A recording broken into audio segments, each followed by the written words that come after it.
Having already scaled all-time highs, shipping costs hit another record high this week as the fast spread of the Delta virus variant across several countries has added to the upward price pressure by slowing global container turnaround rates. Last week, devastating floods ravaged China's southern coast, which also contributed to the worsening of the crisis that is affecting the world's most important method for moving everything from appliances and furniture to car parts and electronics. These factors have turned global container shipping into a highly disrupted, undersupplied seller's market in which the shipping companies can charge 4 to 10 times the normal price to move cargoes, as explained by Philip Damas, Managing Director at maritime consultancy firm Drewry. "We have not seen this in shipping for more than 30 years, he added, revealing that he expects the extreme rates to last until Chinese New Year in 2022. Already, rates hikes have been just mind-blowing. The spot price per container on the China-US East Coast route, one of the world's busiest container lanes, has skyrocketed over 500% from a year ago to $20,804 this week. That's according to freight tracking firm Freightos. As a comparison, about 2 weeks ago on July 27, prices were just under $11,000. Now in some places of the U.S. West Coast, prices are only a little below $30,000. In an interview with Reuters, Ding Li, president of China's Port Association, said that the spike followed an uptick in virus cases in other countries, which has slowed turnover at some major foreign ports to about 7 to 8 days. According to Reuters, the soaring container prices have resulted in higher charter rates for container vessels, which pushed shipping firms to prioritize service on their most lucrative routes.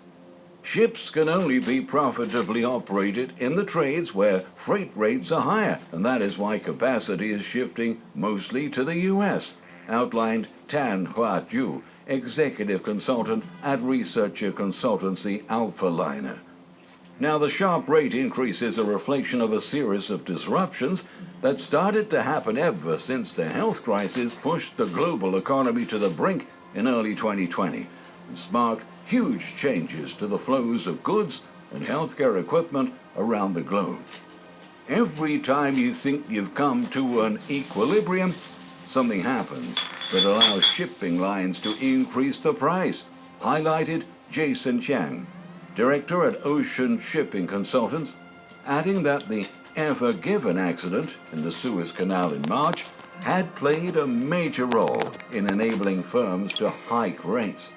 There are new orders for shipping capacity, equal to almost 20% of existing capacity, but they'll only come online in 2023.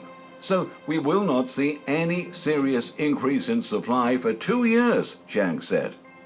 Many industry experts argue that expectations that the crisis will be resolved by the Chinese New Year are overly optimistic. When new virus cases were detected at Yantian Port in late May, that key export center halted its operations by 70% for most of June. Similar disruptions are likely to occur in the coming weeks, while shipyards might soon see their delivery schedules come under extra pressure if any stricter lockdown measures are put in place. With the latest weekly update of container shipping rates showing that there's no drop in sight for prices, the Delta variant is a new threat that can send already sky-high prices into orbit.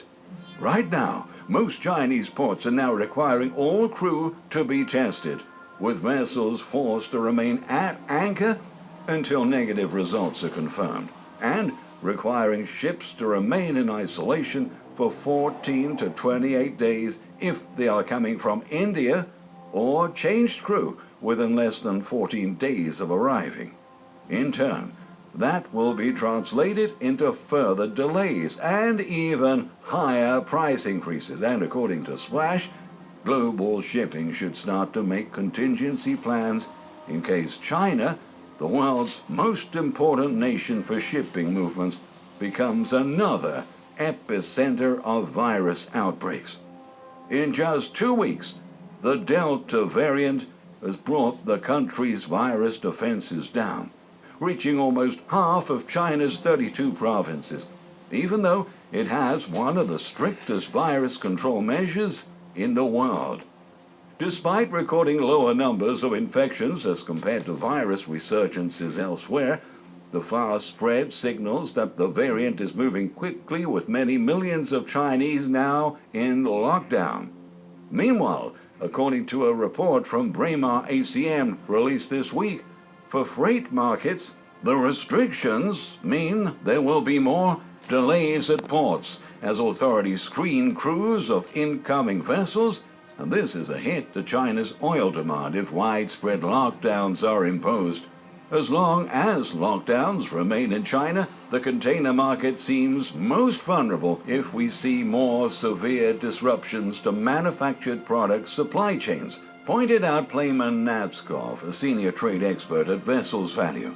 On the potential tanker ramifications, Natskov noted that an immediate impact of a lockdown in China is reduced population mobility, which would have a direct impact on demand for transportation fuels, potentially impacting negatively the tanker market. On the foreseeable consequences for the container sector, Alan Murphy, CEO of Danish consultancy Sea Intelligence, is afraid of a repeat of what happened in February 2020, when China first went into lockdown and carriers responded with a wave of blank sailings. Assuming that a strict China lockdown would lead to a scenario as in February 2020, we would expect a drop in production of 15 to 20% for about a month, Murphy commented. Although some could argue that these numbers do not seem too detrimental, after all, this drop happens in every normal Chinese New Year. What we will see in 2021 will definitely not be normal. Cargo owners, already stressed beyond sanity from devastatingly high freight rates and absurd surcharges, and with no way to secure neither equipment nor space, would suddenly see their procurement costs skyrocket, in addition to their back-breaking logistics costs, Murphy suggested, saying that Chinese ports might not be able to run at full capacity for months, just like Yantian earlier this summer. The head of the consultancy firm Shipping Strategy recently warned that if those lockdowns include coastal regions, key ports, and logistics centers, then globalized supply chains will become chaotic. At this point, chaos has already become a constant factor in the U.S. supply chains, and the aggravation of the shipping crisis is remarkably burdening the economy. Recent reports show that shipping a container of hazardous chemicals from Shanghai to Chicago previously cost about $6,600. Now, in recent days, John Logue, the Royal Group chief executive, revealed that he pays as much as $29,000, and that's if he is lucky enough to find much sought-after cargo vessel space plying the Pacific trade routes.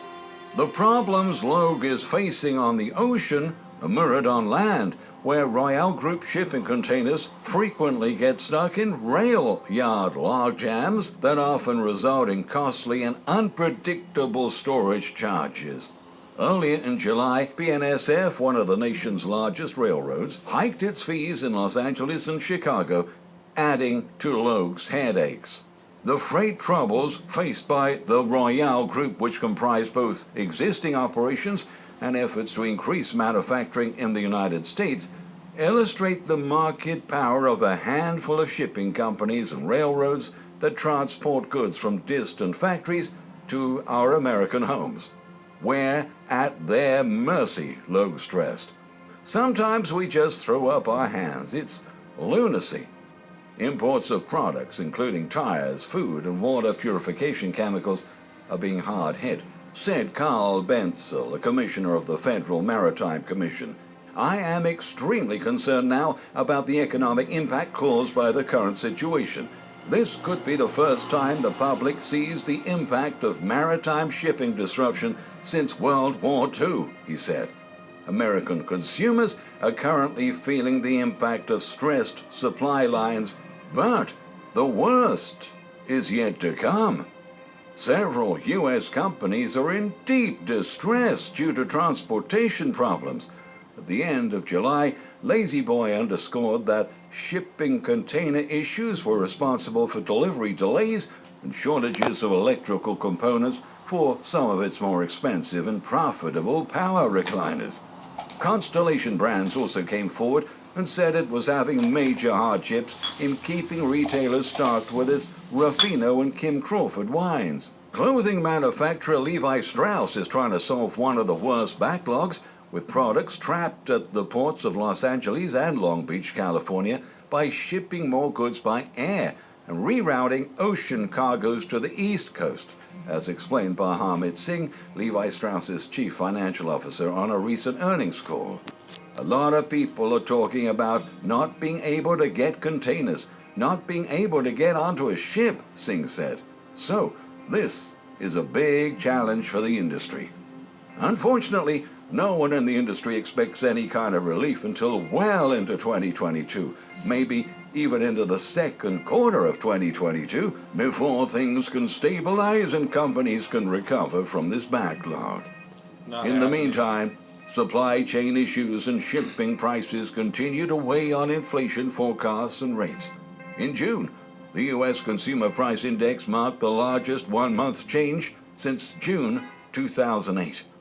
Over the past year, the index has climbed by 5.4%, according to the U.S. Bureau of Labor Statistics. All of these factors are a clear sign that, as opposed to what the Federal Reserve persistently affirms, inflationary pressures are not at all transitory. Even Deutsche Bank analysts recently said that due to the current policies, higher prices will persist for much longer than people expect, saying, "We worry that inflation will make a comeback," adding that it's a scary thought that just as inflation is being deprioritized, fiscal and monetary policy is being coordinated in ways the world has never seen. With so many strains in global trade, disrupted supply chains, surging shipping costs, and, more notably, the lack of effective policies to fight inflation, the price of products can only head in one direction: upwards. So, we should all brace for astronomical price increases in the coming months as the global shipping crisis continues to go from bad to worse.